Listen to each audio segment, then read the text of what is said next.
welcome to the Let Go, Let God podcast. I'm your host, Erika Ray, and I have my husband, Kaden, with me here today. He's super pumped to be here.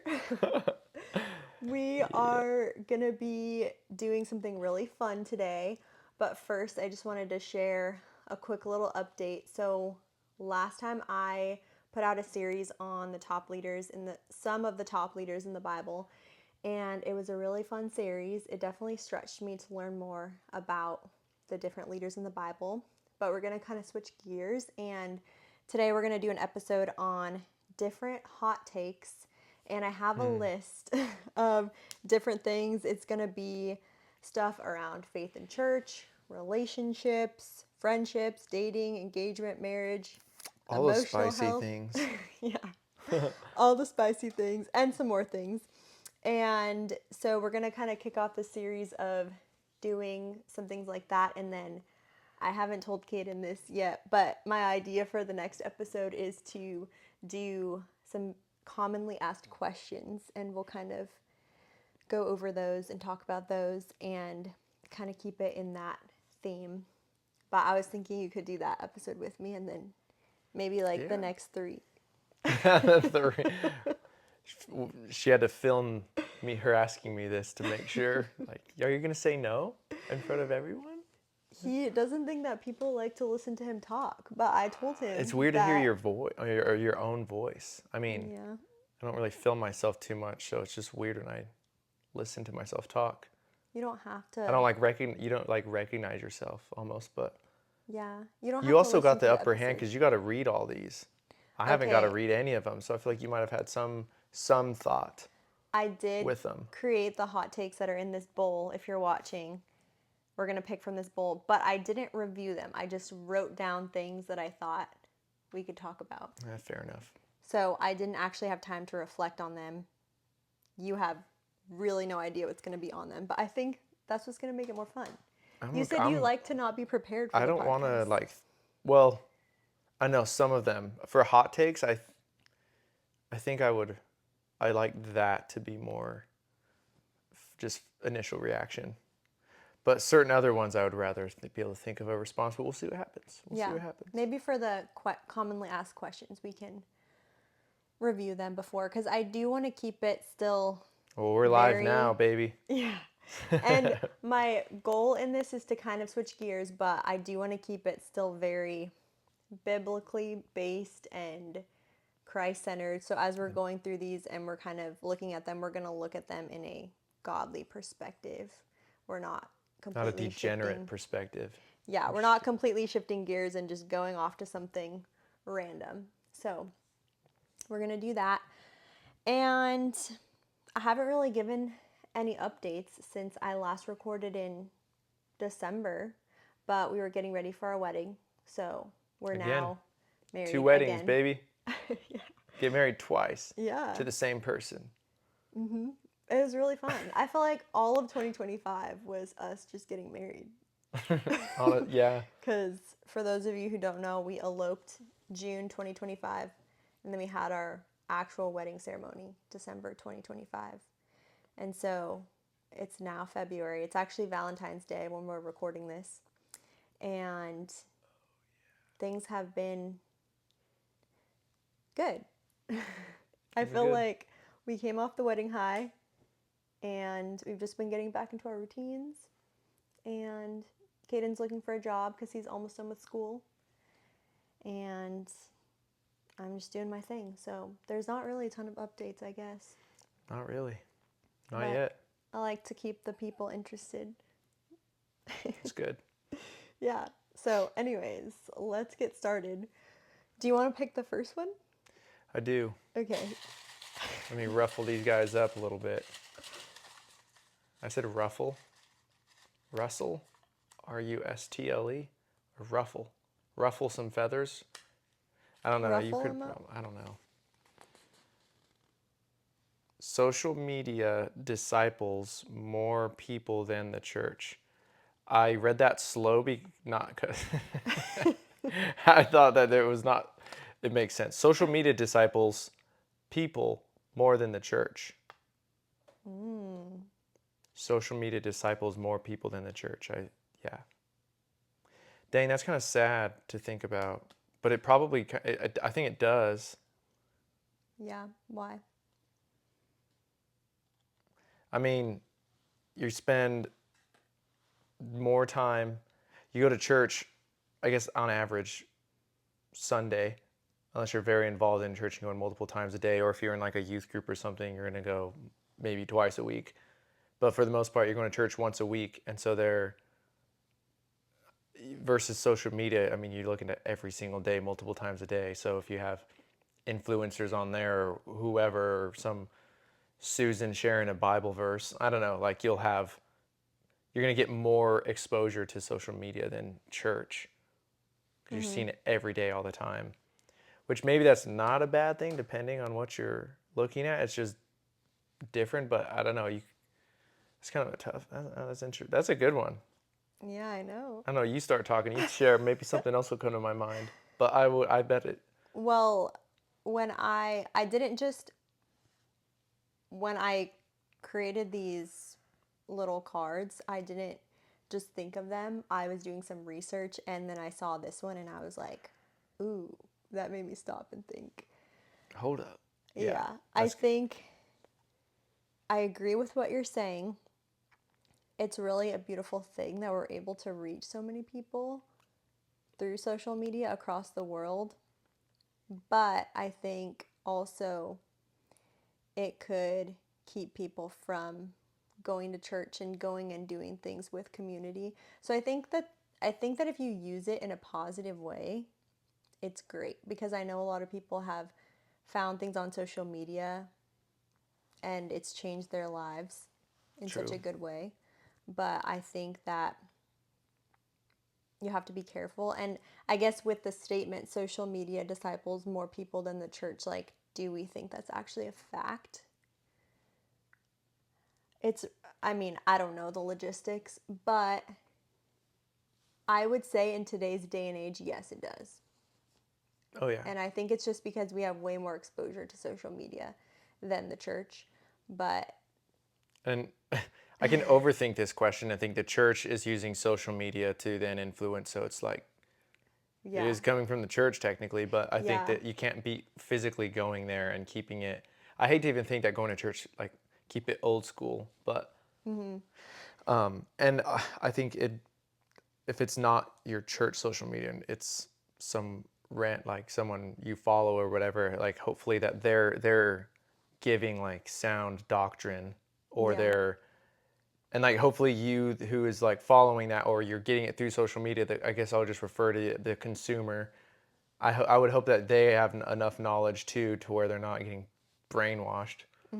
Yeah, because you could be on one side of social media only seeing one thing that's actually not accurate, Yeah. and that could be bad. So I think overall, I guess one of my goals too for this is to do our hot takes and opinions on what we think, but also send a message in each one of them too. So I think social media is great and I think that we should use it to spread the word because why not? But I don't think we should keep it I don't think we should have it from keeping us okay, I don't know how to say this. I don't think social media should keep us from going to church. Right. I think that we should use it as an additional resource. Yeah. I like that. I agree. Next. Just kidding. You can keep actually, we'll keep them over here. You put work into those. Okay. Reverse the crease. Okay. I hadn't really heard this term before, but have you heard the term of living a soft life? I feel like I've heard it in different terminology, but I feel like I know what it means by that. So on here it says soft life doesn't mean lazy life. Does that make sense to you? Kind of. I mean, I'm So, sure there's a meant interpretation for that. Or there's a meant meaning. so I guess Yeah. the hot take is that some people think, "Oh, if you live a soft life, you're living a lazy life." No. Depends. On?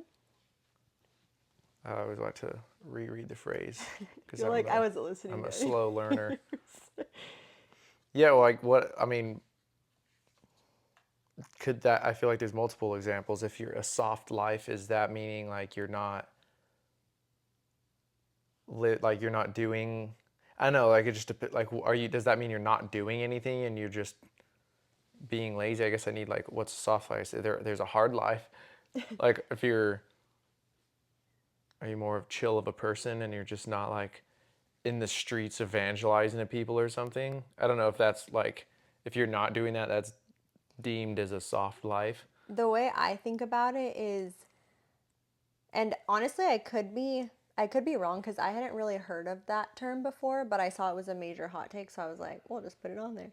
But when I think about a soft life, I think about somebody who's living a very simple life. So they're just kind of like getting up, going to work, doing what they need to do, come back, hang out with their family, go to bed. So just kind Yeah, of in that yeah, terms. And I understand what you're saying about, okay, there's so many factors in that. yeah. Hold on, let me overthink this. Yeah, per usual. Per usual. But I guess maybe if I explain what I think, then it will give I you. mean, that makes more sense with what you just said. Yeah. Yeah. So do you agree with it or you would disagree? Yeah, I mean, I feel like it's, just think of, it's just perspective of different people. I don't know. It's so subjective. Like, who are you to say this is a soft life? It's a hard life. Like, That's I true. feel like a person that like wakes up like 5:30 a.m. I'm that guy would be the one to be saying that. Which I'm like, okay, Yeah. cool. You're a 5:30, a 4:30 a.m. guy. Like, Yeah. doesn't mean you're a better Christian than I am. Yeah. Like, if that's the realm that this is going, I I know those think guys. I think there can be actually so much beauty in the soft, simple life. I I just agree. think it becomes a problem if you, let's just say you're getting up, you're going to work, you're coming home, you're watching TV, you're basically doing that over and over and over again, and you're not really, sounds kind of bad to say, but you're not really doing much with your Yeah, life because yeah, I think that God calls us here to really live out our purposes. But some people have a purpose to wake up, take care of their kids, go to work, work hard, come back, take care of their kids, go to sleep. Like that is their purpose. And I think that is a huge job in and of itself.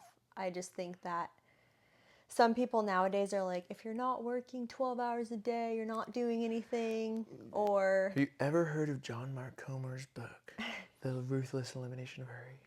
yeah. Yeah. No, But that's not. Yeah, I don't know. I think that's just a dumb concept to me. yeah. And I think everybody has a different calling and everybody's in a different situation. Right. We right now do not have children. So we have a lot of extra time that other people don't have, and we can spend that a lot of the time in whichever way we want. We can go on a hike, we can go paddleboarding, we can watch a movie. You know, we have Yeah. the luxury of doing that right now. It won't always be like that, but some people don't have that luxury, and so they're working and doing all these other things, but it looks so different. And I don't think that we're being lazy or soft when we do that, No. because when we are working and doing all those things, we're working hard. But that's just how we enjoy our free time. And then there's so many different situations. So Yeah. I don't want to go on a tangent. I think that's good No, enough for this one. I think we Okay. navigated that, crushed it. All right. What do we got? What do we got?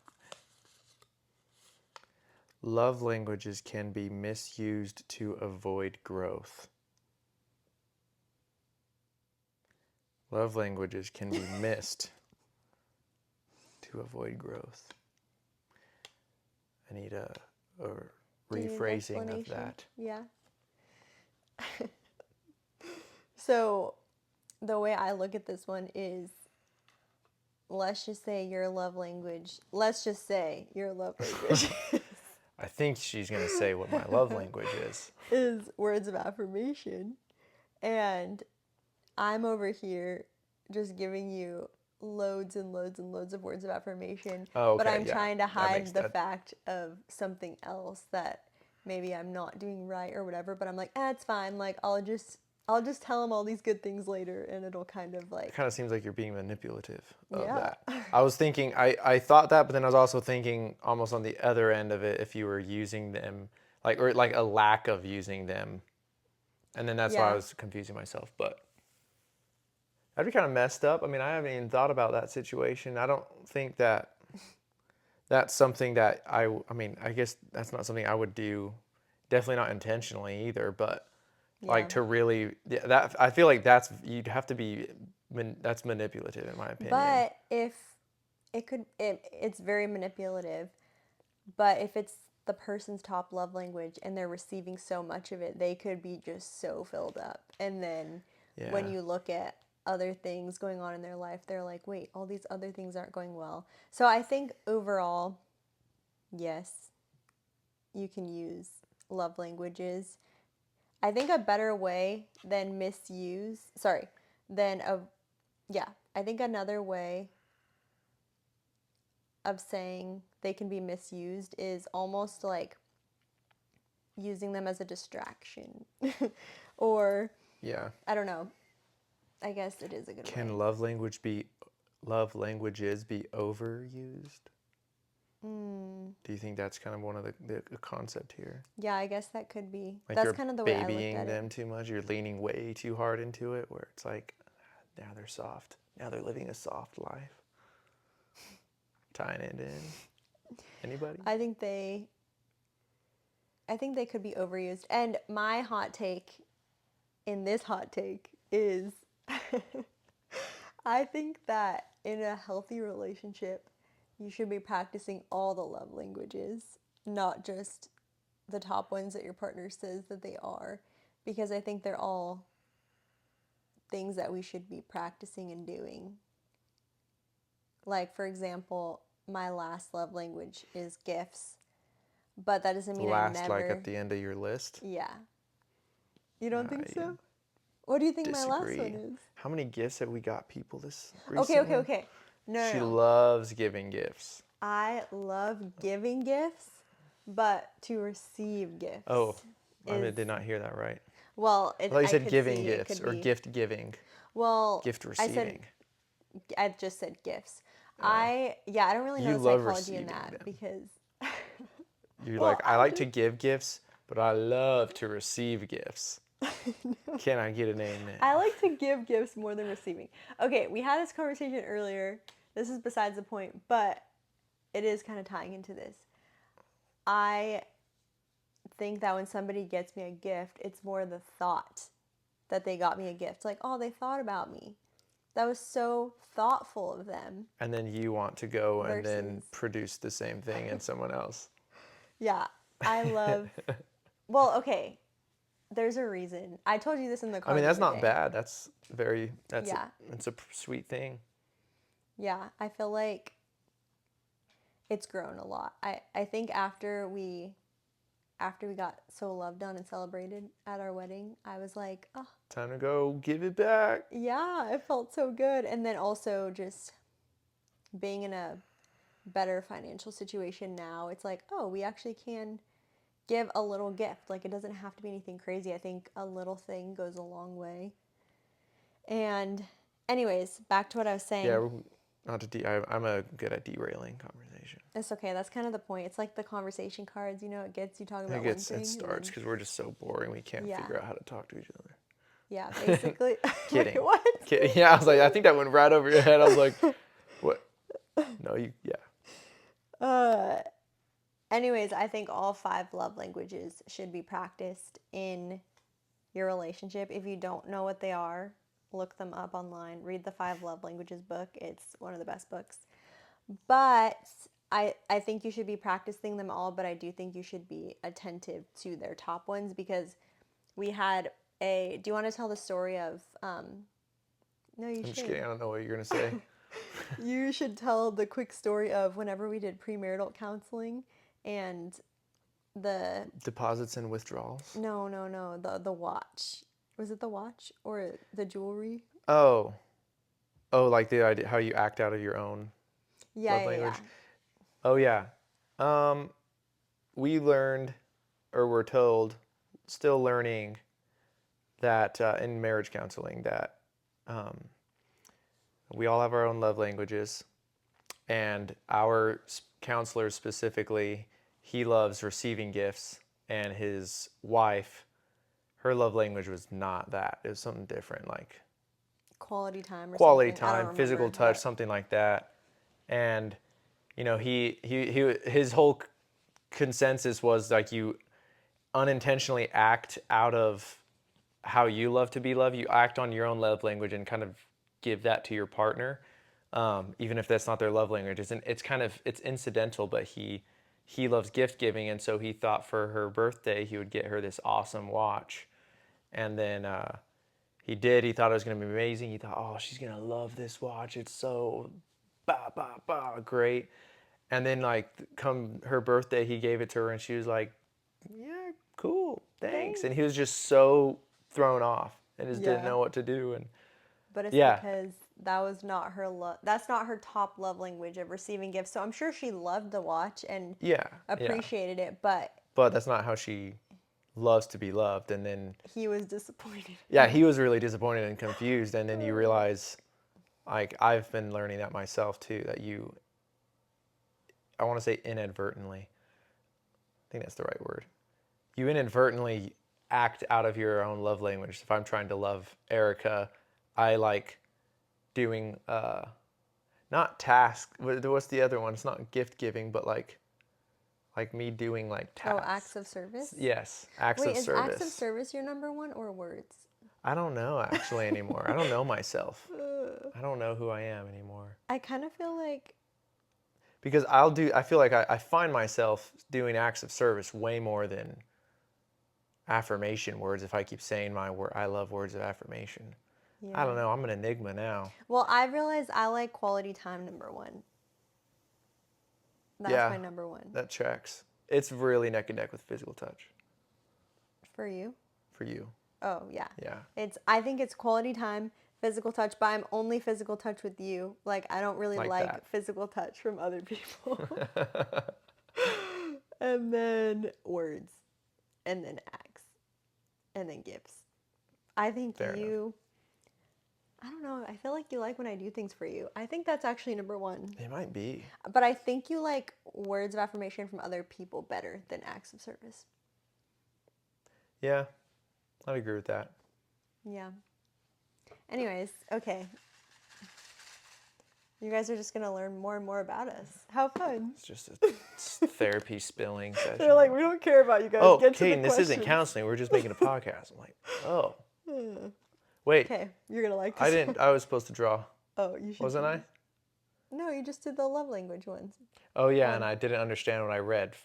Got it. Not every conflict needs a conversation. Dang, with what I almost was about to agree with that, and then realized that things I've said in the past would go opposite towards that. So you disagree? No, I would agree. But it's like the part of me is wanting to know, like, okay, how do you know like there's nothing that needs to be said, or like, are we good then? Like, I feel like I need that, so maybe that's just an anxious Because you attachment. need words of affirmation. It's like, well, I don't like the idea of if there's a conflict and like it's not resolved, then we should talk about it. I'm not going to just sit here and like we're hanging out or something happens. Like, how can you sit in that silence? It's With the the most elephant in the room. awful thing in the world. The elephant, you're like, it's crushing you and you're right there. And I'm like, so are we going to not talk about this? That was probably really loud in the mic. Sorry. But I think, I mean, yeah, it could get to an extreme, which we've talked about, where you're like, I don't feel like everything needs to be a whole conversation. It doesn't. But if it's, I don't know, I'm like, I think there needs to be a solution though. Like if you're just telling me like, hey, I didn't like that you did that. Okay, I'm sorry. Maybe it could just stop there. But pride comes in, and it's not always that simple. I want to agree with it. Yeah. But I'm like, but how would you know it's resolved? Not every conflict needs a conversation. I would say I love conflict sometimes. from my 7 months of being married, 7 months, right? At least. Well, because I'm now an expert in marriage. No, I'm just kidding.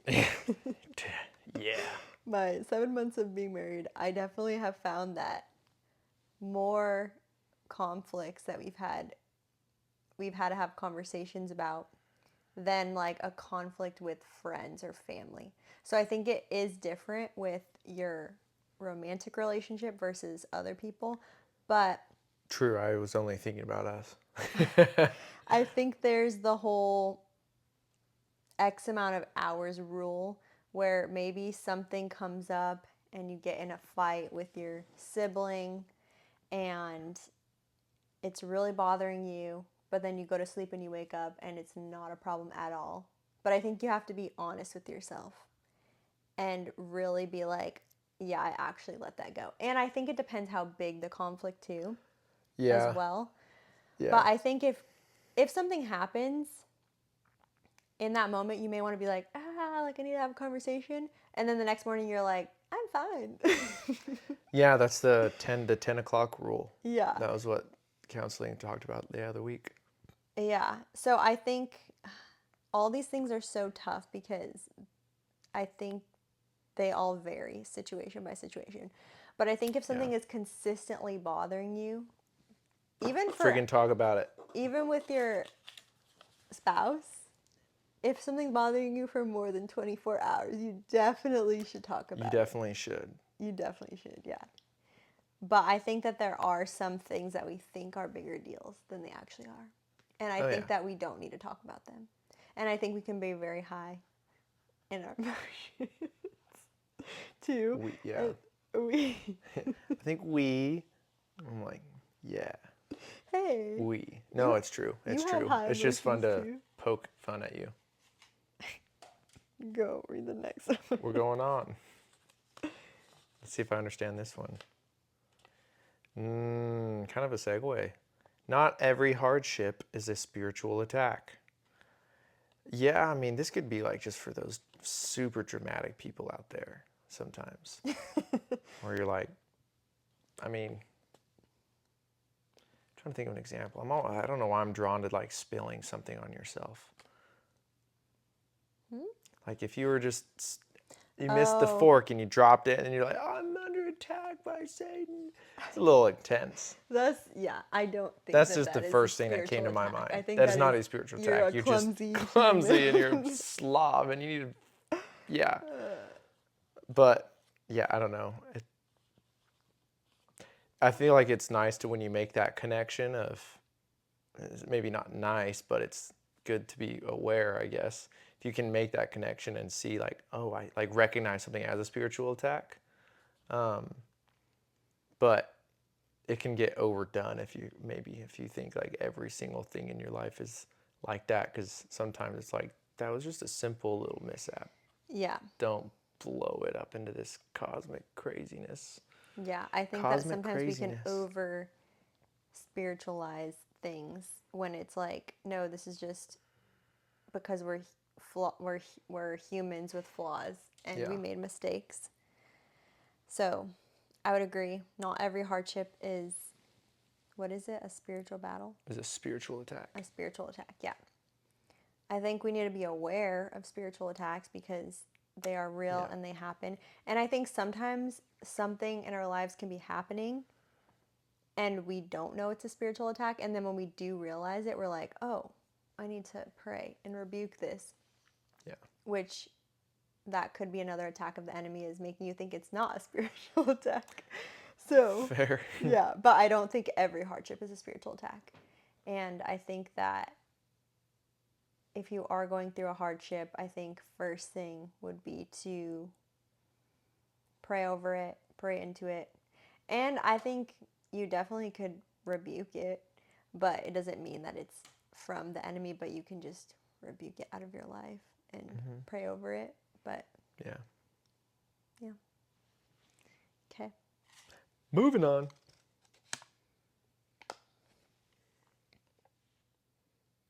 Peace is a better compass than passion. Dang.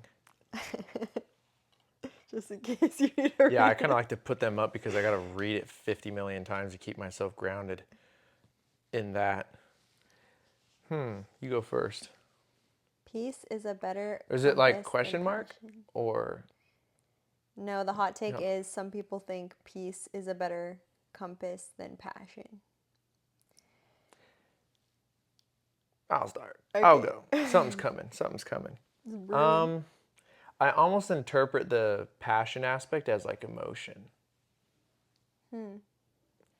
That's where I kind of wanted to take that, but I mean, I wouldn't want to argue with peace if it's true peace, not like you're From the scared of Lord. something and you're avoiding it, and so now you're like relieved. If it's truly peace and it's peace from the Lord, then yeah, I mean, yeah, that's a great compass. I feel like I've been navigating a lot of my Yeah. life on. I felt peace about that, and I hope that was right, God. Yeah.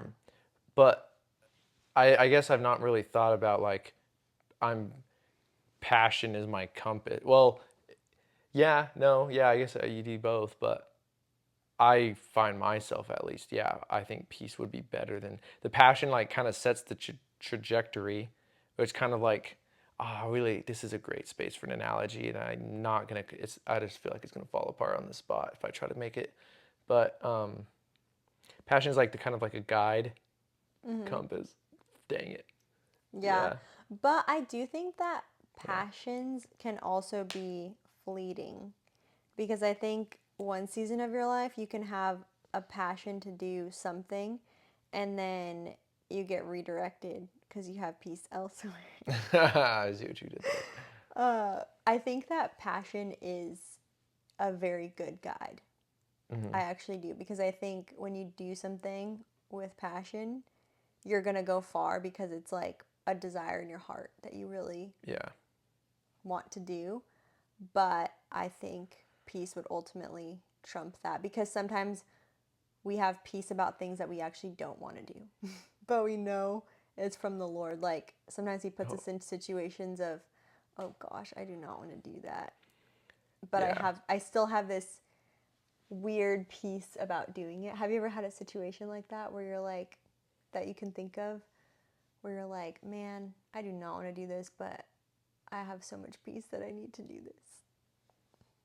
Maybe I just haven't thought of it that way, Yeah, but it's okay if not. I just thought, I don't know.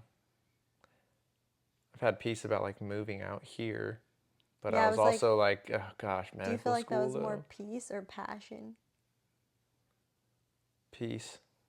Yeah, because I felt like I was kind of still unsure, like because you're going in like I do like this thing, but and There's I a am lot of like I do unknown. have passion about it, but I don't know how it's gonna work out. But I have peace at the idea of getting out there and trying to prove that to something to myself. Yeah, I feel like passion is like a good like sets the aim trajectory maybe, but then peace is almost like the outcome or it's like the solution of okay. It's like the confirmation of it. because you have a passion for medical stuff, or obviously you wouldn't have done 5 years of medical school, but you Hope haven't, not. but that passion hasn't always been lit because there's Oh yeah, been no, I'm like I hate what so am many I earth am I factors. doing to myself? Yeah, but you've continued to go because I'm sure there's been moments of not having peace because that's unrealistic to have peace all the Yeah, time. you can't have that all the time. But the peace, when you ultimately sit in it and pray about it, it's like, okay, I'm going to go where the peace takes me. Because I don't, Yeah. big decisions especially, I don't like to make big decisions unless I feel somewhat peaceful about it. You Yeah. can't ever feel fully because that's where faith comes in. Yeah. But Yeah. Yeah, I agree. That's a good one. I know. Or did the internet give you these? Or are they? Yeah, I told you that. Oh yeah. This was not in my brain. I was like, deep thinker over here. I wish I could sit there and be like, man, what are the hot I'm takes of like, this man, world? shower thoughts. Boom. Peace is sometimes more important than being understood. I feel like that's just like another kind of way of saying that. Peace is sometimes more important than being understood. Well, when I think of it, people who get in an argument, and some people just will blab and blab and blab because they don't feel like they're understood. But then usually the person that takes the high road is like, it's fine. I don't need to say my piece. We'll just leave it at that kind of a thing. That's what I think about. So I think that peace is sometimes more important than being understood. Yeah, I would agree with that. Because not everybody's going to understand you. Yeah. And if that's what you shoot for, then Yeah, you're you don't have never to going to like have peace. strive to feel that way. Yeah, then no, I'd agree. That's kind of my 2 cents on that too, I think. Mm-hmm. Yeah. Let's go next. Okay. We covered peace well. I'm like, will we get through all these in this episode? I don't know. I wondered. Or will there be a part 2? We'll see how I feel. You can love Jesus and still struggle with doubt. Yeah. It's a part of the human experience. I always think of doubting Thomas from the Bible. Yeah. Yeah, literally all of them. Who was any person, every character in the Bible has had some kind of struggle. He literally saw the nail marks on Jesus' hand and still doubted. So I think that story is in there to show us that doubt is completely normal. And Gideon had some weird requests to Yeah. defy some kind of testing God. physics a little bit, and he was like, I Yeah. don't know about that. Yeah. How about now? So I mean, yeah, that's the human experience, and doubt is a part of having faith too, and having to like exercise it, essentially exercise your faith.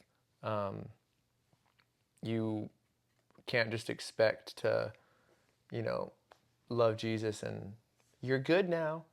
Yeah. It's all going to be just perfectly fine. Like, it almost might even be harder because now you have there's a higher call, there's a higher standard of living for your life now, that you're seeing that call now and then living it out, and not trying to earn it, but it's by not with works. Remember that, folks.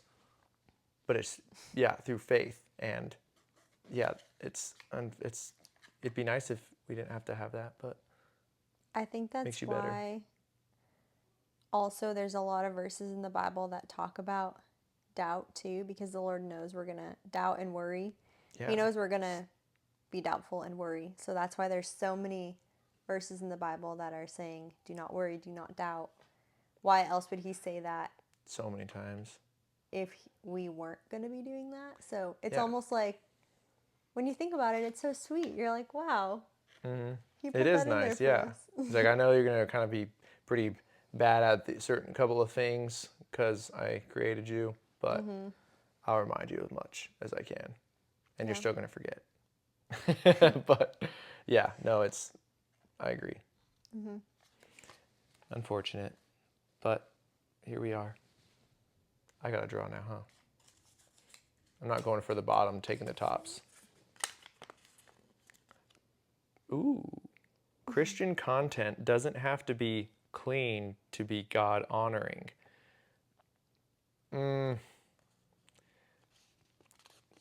I don't think this is a gray area necessarily. I mean, I guess what do we mean by if it's not clean then? Like, where's the line going to be drawn? Yeah. I think when I saw this, which again, it could have been in a different way, but I mean, I think there's the obvious clean of like, don't have anything inappropriate, and we don't need to explain what inappropriate is. We all know what is and what isn't is? inappropriate. I need a little education. What does that mean? Well, Not really. I'm just kidding. You don't have to. okay, you know what? Uh, This could be a gray area because when I think about something being clean, I think about it not having any bad words. I think about it not having any type of sexual references. And I think about it, I guess those are probably like the two main things. And no foul language coming out of your mouth. But also, clean could be what you're wearing. Yeah. It could be I think it could even be the way that you're speaking to somebody. Yeah, it's just so vague to say clean. Like, what do we Yeah. mean clean? Because in that sense, yeah, I would agree. Like, I think it should be, I especially think if it's that, Christian content. Like, what are you wanting to portray? If we're going to be representing God and how Jesus was, then I would hope that it's clean. It should be resembling of Him, and He's very clean. yeah.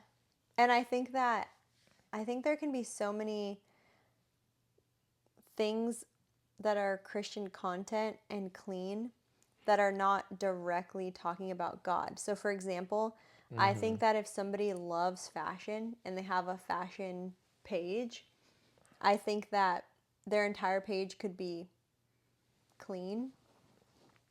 And I mean, I guess you wouldn't call it Christian content because I think Yeah. with Christian content, you are actively. If you're going to be actively talking about. Yeah. But I think that somebody could have a fashion page and it could be very clean and they just wear appropriate things and show their favorite outfits that they like to wear, but it doesn't necessarily have to be like, oh, we need to remember to honor God. Like, I think that could still be a clean page. It doesn't have to be talking about God. But I guess But if it's going to be Christian content, then I think it should be.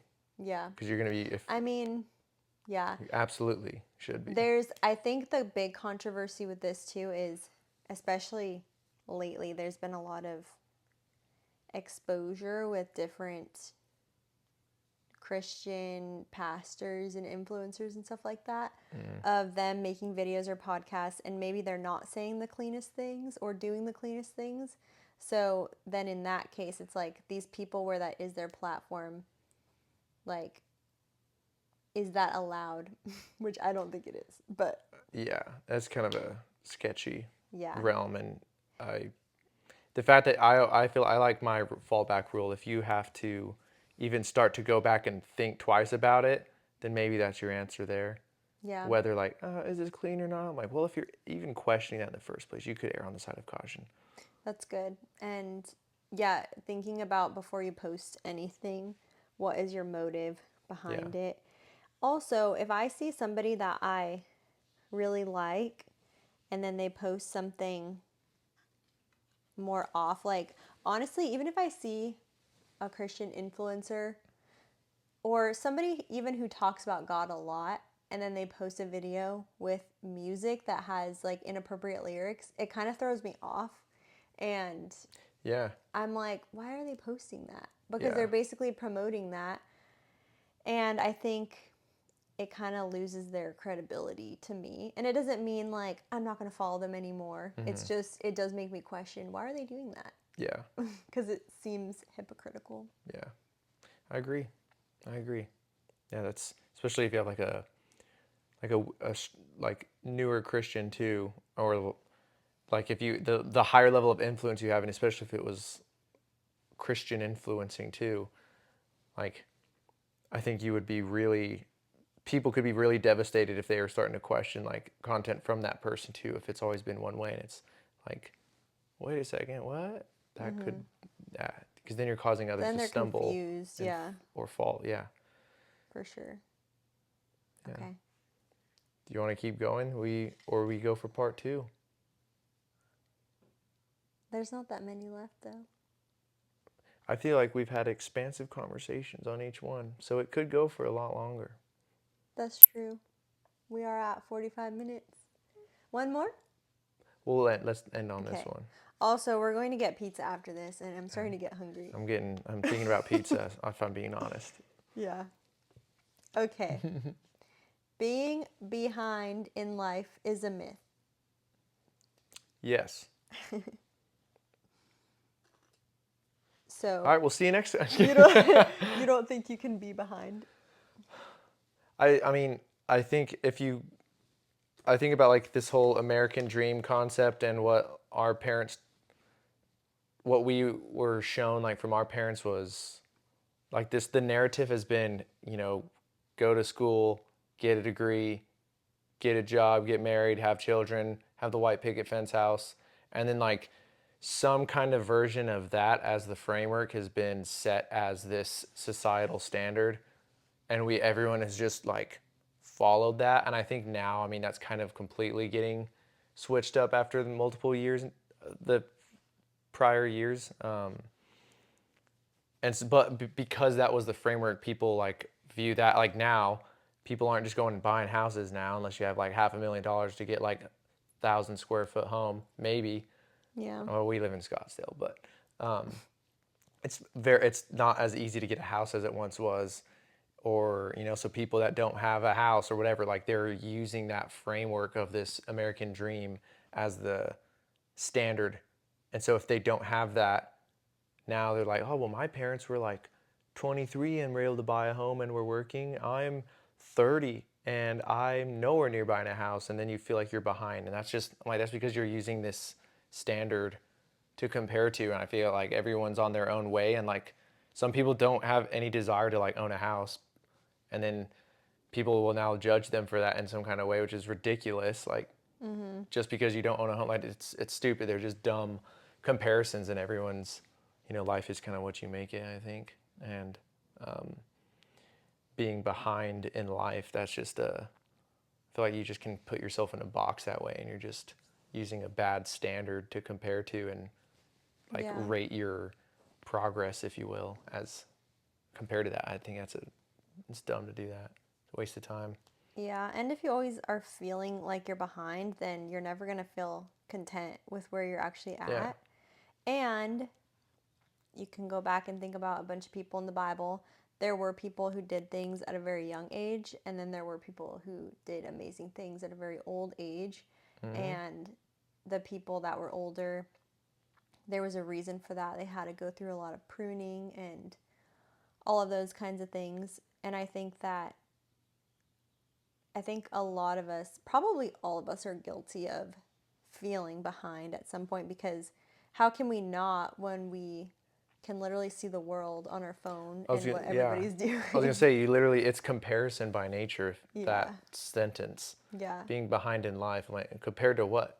Yeah. And like, if you didn't go on YouTube and just see the person who just building my dream home, perfect, like everything's bang, bang, bang, like these big life statements, and if you're nowhere near that, and you just woke up and saw like 15 different people on your phone in 30 minutes, accomplishing their dreams, you're like, well, I just have to go to my job today, and I have all this crap going on. Like, it's just comparison to everybody else, and you don't need to do that. So don't do that. Yeah. Easier said than done. We all do it. But I am guilty of comparison for sure, but something that does help me, I remember a while ago, for some type of small group, I was doing a talk. I don't know why I can't think of the word. Blue screen. I'm getting hungry. Okay, we're in dangerous territory. It's almost 5:00 here, and I swear my body's like clockwork. I eat at 7, 12, and You're 5. like a baby on a feeding schedule, and it is not going to be good if we miss that. Yeah, it's 5:10. I'm not fed. Like, we're going. But my last thing is, I was giving a talk on comparison, and I was reading through Psalms, and something that stuck out to me was, I felt like the Lord spoke to me, stop comparing yourself to other people, because the life I have for you is not the life I have for your friend. And if you keep focusing on your friend's life, then you're never going to fulfill the life that I have for you. And then I'm like, I don't want that. Gasp. Yeah. And so if I'm over here focused on Sally's life, then I'm never going to reach my full godly potential. That's right. So it's just a lose-lose, really, because it does nothing for you. Yeah, which is so hard. What is it? The comparison is the thief of all joy.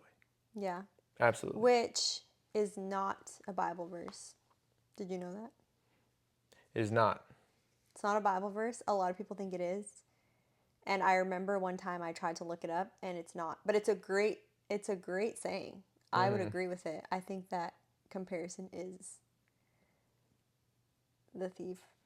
I mean, I wouldn't say all joy, but I would say of a lot of joy. It's definitely not ideal. Yeah. Yeah. But yeah, you guys have probably heard that saying before. But sun is shining right on my face. Yeah. But yeah, I feel like every time I think about that, running my own race kind of a thing, and how if I try to run someone else's race, I'm never going to get to run my race properly and fully, then it kind of kicks me back into gear, and I'm like, okay. Hebrews 12. Yeah. So, anyways, we have, it looks like 5 or 6 more. So maybe Tune in next week. Yeah, or we next got year 2, when 4. she posts again. Hey, stop it. I'm trying to be more consistent, okay? You got to keep the people waiting. Yeah. But she's an anticipation builder for sure. Yeah, but I can't be flaky. So once this episode drops, there will be at least 3 more that follow that, because I want this to be a series for a month. So anyways, there's 5 or 6 more. I might add 1 or 2 more to make another episode, but we had a lot of good conversation. It was fun. kind of what I That was hoped enjoyable. it would be. So thank you for coming on. Thank you for having me. You're And welcome. then now we're just gonna go and just go to our kitchen together. Yeah. No, we're gonna go eat pizza and then we're gonna go mini golf. That's our Valentine's night. All the I'm romance. excited. I'm kind of tired though, because I went on a 4-mile hike this morning, which is not that long, but it really took it out of me. Just kidding. And I didn't get to take a nap, so maybe the pizza will The feel baby schedule is just you're reinforcing that. I didn't get a nap, and now I need to get fed. Yeah, I can't have a baby because I am the baby. Yeah, that's true. Well, anyways, don't forget to let go and let God, and we'll see you next time. Bam. Bye. Peace.